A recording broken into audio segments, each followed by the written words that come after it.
This is Sierra, and for most of her life, weight loss was the goal. New year, new plan, new rules, same cycle. But this is my second new year to where weight loss isn't the goal because I figured it out. And this is not because I tried harder, but because I unlearned everything that I thought I knew. I lost 70 pounds, reprogrammed my habits, and built a completely new life. If you're ready to stop starting over, this video is for you. And no, this is not a lock-in video. It's not a winter arc video. It's not a New Year's resolution video. This is a I finally cracked the code video.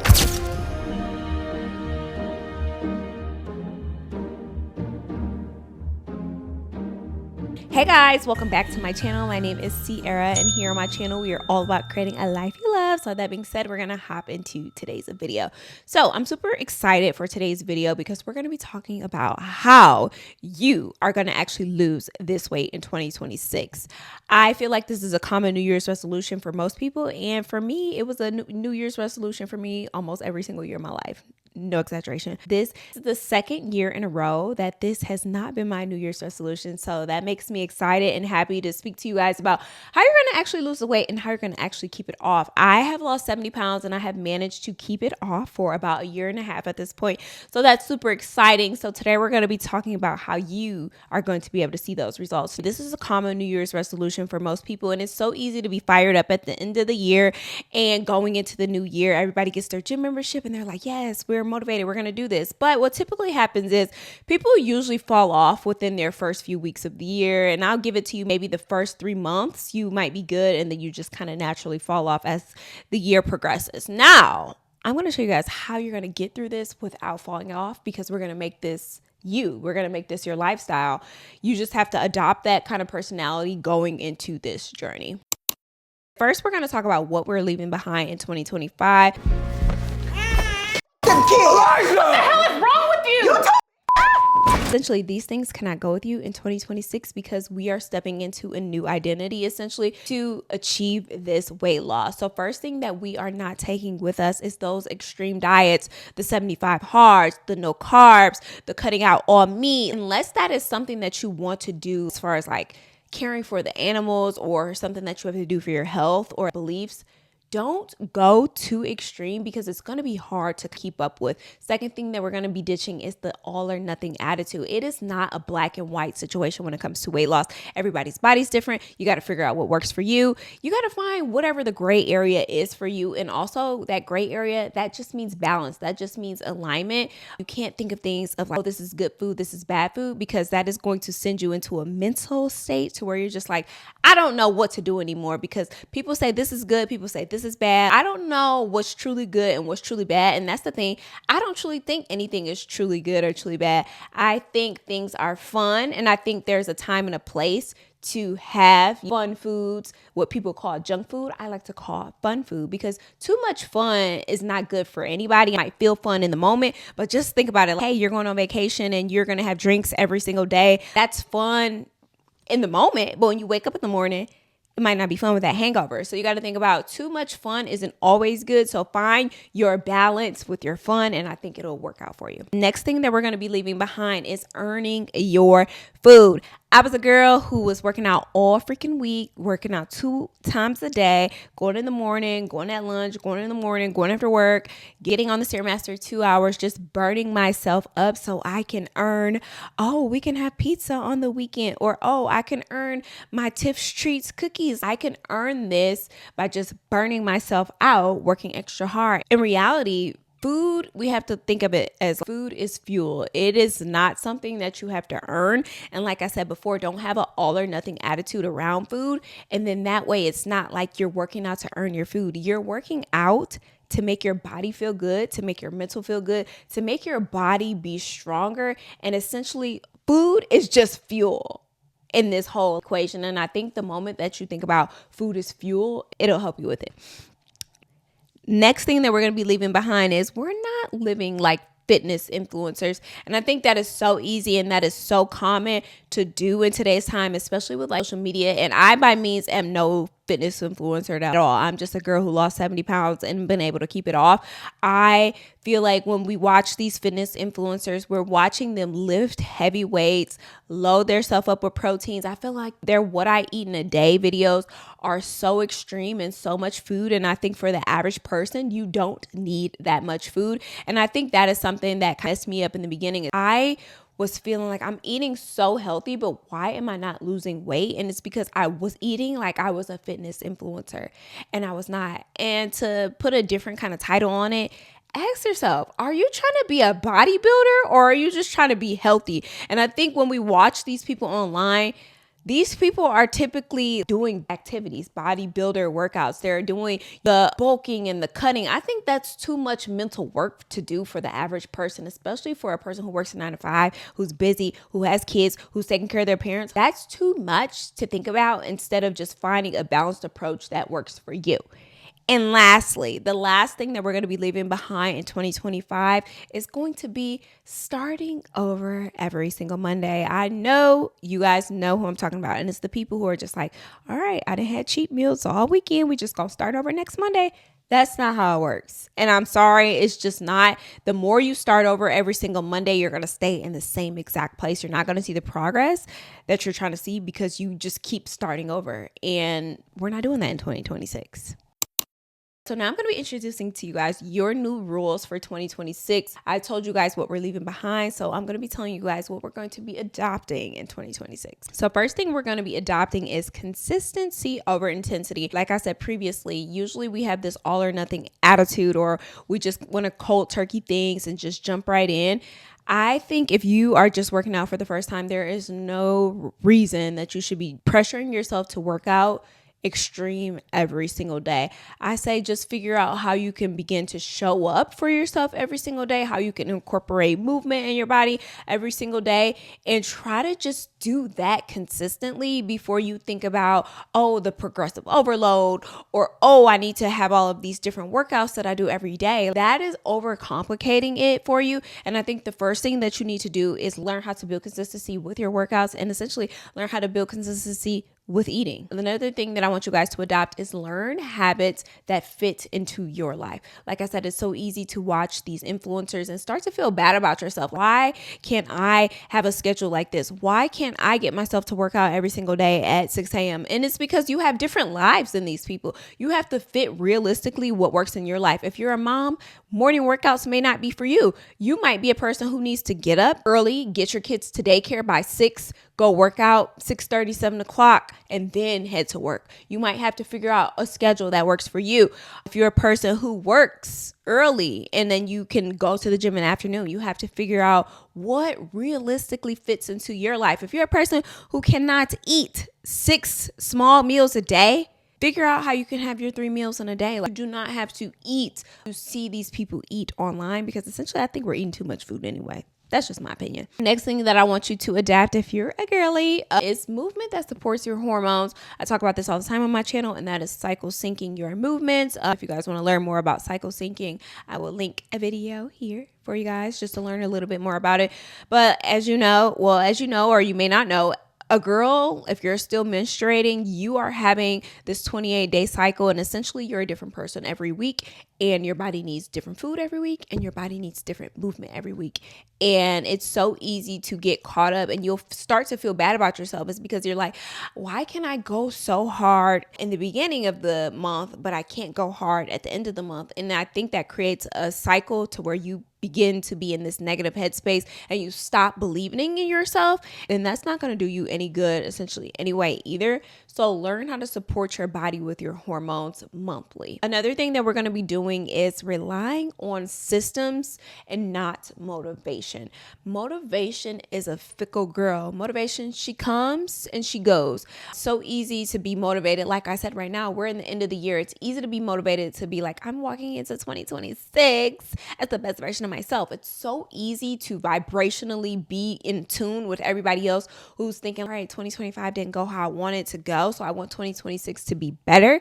But the thing is, like I said, that motivation, it comes and it goes. So you might be pumped for that first month of the year, but by the time February rolls around, you start to fall off, you start to slack. So if you rely on creating systems that help you stay on a routine and discipline, that will help you versus the motivation. Because people always ask me, are you motivated to go to the gym every day?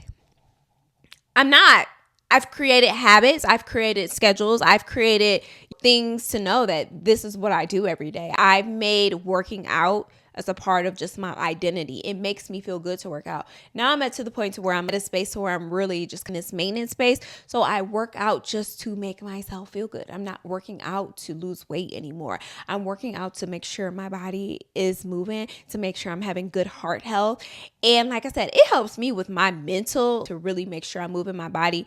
And what I noticed just here lately, quick little tangent, if I don't work out, I don't feel good. And after the wedding, I realized that it's harder for me to be motivated. Like I said, that motivation, it comes and it goes. I have not been motivated to work out whatsoever. So I just bought a treadmill. I just bought a new weight set and I bought some mirrors and I'm in the process of building out my home gym. I would love to give you guys a tour of that when it's finally done. It's kind of clunky right now because everything is just everywhere, but we've been doing that. And that is something that is going to help me create systems and not motivation. I'm not going to be motivated to get up and go to the gym at 5 a.m. But if I have a treadmill in my house and I have weights, if I naturally just wake up at 4:45, I can just get up and go in the next room and move my body for 30 minutes. Don't make it too complicated. And one of our last rules that we're taking into 2026 is we're going to make food safe again. And that is essentially by looking at food as for what it is. It's fuel. It's to help your body go.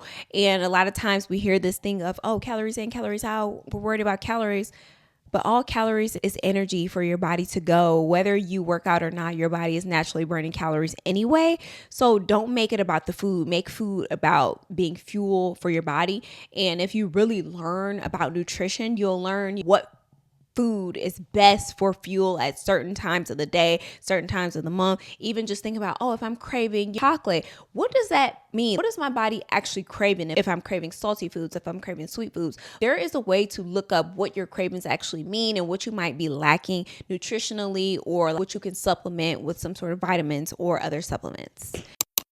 So now we talked about what we're leaving behind. We talked about what we're adopting for the new rules. And now I'm going to talk to you guys about what that actually looks like and how you can actually start to embody that now.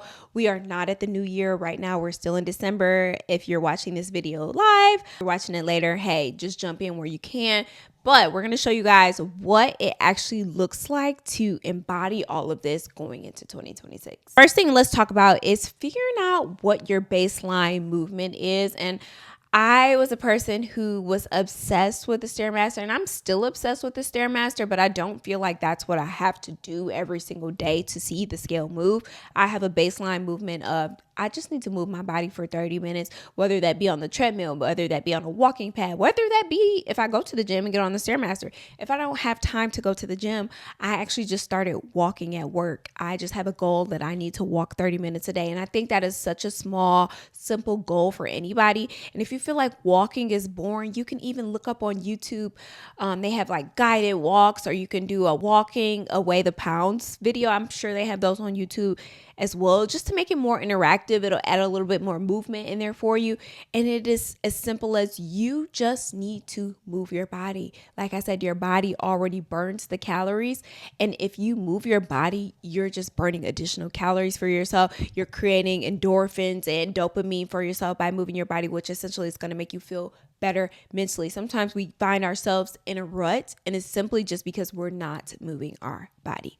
If you don't want to think about it as like a 30 minutes or a walk or attaching a time to it, another thing that I think is cool is to just have a steps goal. You have an Apple Watch. If you have a fitness ring, I actually broke up with my Apple Watch and I now have a fitness ring. I love this so much more. There's not like pressure with it. With the Apple Watch, it's like, it'll tell you like, oh, I haven't hit your move goal today. And if you're a person who's very like emotional about the process, that can sometimes mess with you mentally. And it did mess with me mentally. And I think that's why I used to work out 2 times a day, because I'm like, I have to see my ring things be completed for the day, and it becomes very obsessive, and that's not going to work for you. I say just get you a ring so you can just monitor your steps. If you don't want to get a ring, they have things that you can like onto your clothes or clip onto your shoes just so you can see your steps. I think 10K is like a universal steps that they say is good for everybody. But if you are actually trying to lose weight, you might actually need to do more than 10K steps. I actually tracked it one day, and a day that I did like 15K steps, it said like my body burned around like 800 calories. And essentially, you know, these things aren't 100% accurate, but that way I have that 800 calorie deficit, and I can think about, you know, what I should be, how I ate that day. And that's another way that you can actually see the scale move. Now, essentially, if I only do 10K steps, it might only be 500 calories noted within the ring. And if you guys are interested in getting a fitness ring, I will link the one that I have, and I got it from Amazon, which means you can probably get it same day or next day. It tracks your periods, it tracks your stress, tracks your steps. You can also log workouts. So if you get on the elliptical, if you get on the treadmill, if you just want to walk around your neighborhood, it tracks all of that for you. And it's not clunky like a watch. You don't have to buy all of these bands to make it match your outfits. You don't have to buy like, you know, luxury looking bands to make it fit like a formal outfit. You can just have a steel band. I have a silver. They have gold. They have rose gold. They have like blacks. If you don't like the color, you can put like little silicones around them to change the color for you as well, which I think is pretty cool too.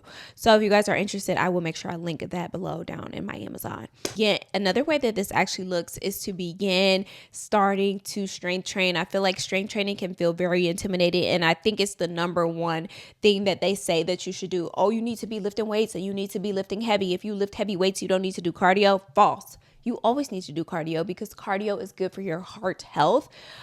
They say the more muscle you have, the more calories your body burns. Burns fat more easy for you if you have more muscle on your body. And I think essentially your body still burns calories if you lift weights. But I think having a weight program, strength training program, can be kind of confusing in the beginning because you're like, all right, I need a leg day, I need an arm day, I need, you know, an ab day. It can be very, I would say, complex unless you use something like a program that'll help create a workout for you. You can even use ChatGPT to create a workout for you. But figure out how to incorporate a low impact strength training. I would say in the beginning, find you a YouTube video or have, you know, ChatGPT create a program for you, say a low impact strength training program that I can do maybe, you know, 3 times a week or 2 times a week, whatever fits for your schedule. And then that way you can start to learn how to lift weights, because I do think it is something that you should learn. You know, it can tell you what weights to start with so you're not overexerting yourself and getting yourself like place to where you burn out a lot more easily because you might be sore. It can teach you how to, you know, stretch, what workouts are good for the goals that you're trying to achieve as well. Another thing that I want to mention is like, it's people out here that are like, oh, if I just lose my gut, I'll feel, you know, better. But the thing about weight loss is it cannot spot reduce. But I think if you are lifting weights and you are doing your cardio, your body is going to naturally just start to slim up. Some areas do slim up faster than others. Like for me, my arms just did not end up going down. Because what I don't want to do is to look back on my wedding pictures and be like, oh my God, I hate my fucking arms. They got a lot smaller, but because I was so big for so long, I had a lot of sagging skin. Like my arms were literally just hanging. So I ended up actually getting air sculpt for me just to achieve that vanity goal that I wanted for myself. I wanted to feel like my arms looked good. I was getting married. I wanted to be able to literally, if you see all my wedding stuff, this is me the whole time. Like I wanted to be able to just put my arms up, and I couldn't spot reduce my arms. I had a muscle in there, but that skin elasticity and that stubborn fat in that area just did not leave. So I opted for air sculpt for that. I do think if you're a person who is thinking about lipo or any type of like fat removal procedure, if it is one of those procedures like air sculpt where you're not being put to sleep, I do think that you should probably get to as small as, I think in general, you want to get as close as you can to your goal weight before you start to do any sort of like surgery. Because I do think people who just jump to a plastic surgery kind of thing, like, oh, they just go get a tummy tuck or things like that, I think it can leave you looking a little bit more boxy or bulky. But I say try to get as much fat off as possible, before you look into anything cosmetically. That's just my personal opinion. That's what I did. And I think that it worked out well for my arms. This tip I want you guys to hold on to like it $1,000,000. And that is learn your freaking portions. I did not know my portions. I do know, the bag says like, okay, this bag contains 8 portions. You should do 11 chips, but you truly need to go and count 11 chips and get your body used to eating your portions. And that even counts for like food that is considered healthy, because I thought that I was eating so healthy, but I was still just eating way too much food. And if you can imagine, okay, I'm working out for 2 hours a day and I'm eating only healthy foods and the scale is not moving, it's because I was still eating too much food. And that is to learn your portions. They say it's calories in, calories out. That is so true. But the moment that you learn your portions, it's going to be a game changer. You can eat a salad that is way too many calories. You can eat healthy fruits that is way too many calories. Like these abundant food plates that people are eating, it is too much food. And unless you're like a super tall girly or a super tall person, you don't need as much food. I'm a girl who's 5'2". I don't need that much food as a girl who might be 5'8" or 5'9". Figure out your portions, figure out your calories, and that will help you out so much. I do have a hack to figure out your calories. So if you guys want to know more about that, let me know down in the comments below, and I'll show you guys how I figured out my calories and how many calories I should be eating, how many calories I should be burning to achieve a certain number by a certain time. Okay, another thing that I want you guys to take note of is sleep and stress matters. If you are stressed, I promise you, your body is going to hold on to fat like it's nobody's business. So figure out ways to learn to manage your stress, especially if you're a person who is a stressed eater. I am a stress eater. So you have to figure out ways to help manage that, or you're not going to see the results that you want to see. The stress raises your cortisol. And like I said, it will have your body just freaking all the way out. You'll start to get hives. You'll start to hold on to fat. You'll just be bloated. Like stress really matters. And I want you guys to really think about that going into 2026 and the whole sleep thing. Your body truly repairs itself in its sleep. Your body goes through a state of fasting in its sleep. So if you're going to sleep super full, your body may not be able to process and digest all of that food. So learn when you should probably cut your meals off at the end of the day. And also make sure you're getting enough sleep so your body is recovering properly. If you want to be a 5 a.m. girly or 6 a.m. girly, you got to make sure you're going to sleep at night so you have the energy and you feel rested when you wake up in the morning. That is so important to your weight loss journey. I don't even think you guys realize. People always used to ask me, how do you go to the gym at 4 a.m.? Because I go to bed at 8 o'clock. I haven't been doing that now. But like in the beginning, that is what I did because I wanted to make sure I got to the gym early before people were there and I could just go in and do what I needed to do before the crowd got there. That was something that worked for me. But that sleep part is so important. Last, I want you guys to just take note of is the scale will fluctuate. They say on an average, the scale just naturally fluctuates 2 pounds within the same day. So you may gain and lose 10 pounds all within the same day. And most of the time that's just water. Learn to really be okay with the scale here lately because I fluctuate anywhere from 125 to 130 on average. After the wedding, I've been getting up to like 133. And I personally don't like how I feel at 130. I feel like I feel a little bit more pudgy and I don't feel as slim as I like. So I like to stay in that 125 to 130 range. The moment I go over, I feel it. But I want you guys to know that the scale does fluctuate, within the journey. And it's so easy to get obsessed with the scale. Trust me, I know because I was a scale obsessor myself, but now I'm to the point to where I don't truly obsess over the scale anymore. But in my weight loss journey, I've had months where I was kind of just like the same weight. Like I was in my 140s, I want to say for 2 months. But I bought a smart scale, which I highly suggest everybody get them a smart scale. I will link the smart scale that I have here down below. I got it from Amazon, but it helps you look at your weight as a whole. It tells you how much muscle mass you have, how much visceral fat you have, how much body fat you have, how much water you're retaining. And I think it's better to have a bigger picture of the scale instead of just a number, so you don't get too caught up in the number. Because it's like, all right, I knew that I was on 145 for 2 months, but I constantly saw my body fat percentage going down. I started seeing my muscle mass going up. So it's good to have that full picture of the scale, so you're not just like, oh my God, am I doing what I'm doing? Is it actually working? I want you guys to go into 2026 with the attitude of, this isn't the year that I try harder, but a year that I actually stop fighting my body and really just learning the rhythm and flow of me and how I can actually embody the person that I want to be. How do I create systems that work for my life instead of watching everybody else do their system and try to follow other people's systems? Learn a system that works for me and will help me achieve my goals. So that was the goal for this video. If you guys have any questions, let me know down in the comments below. I hope you guys enjoyed this video. Don't forget to like, comment, and subscribe. Bye.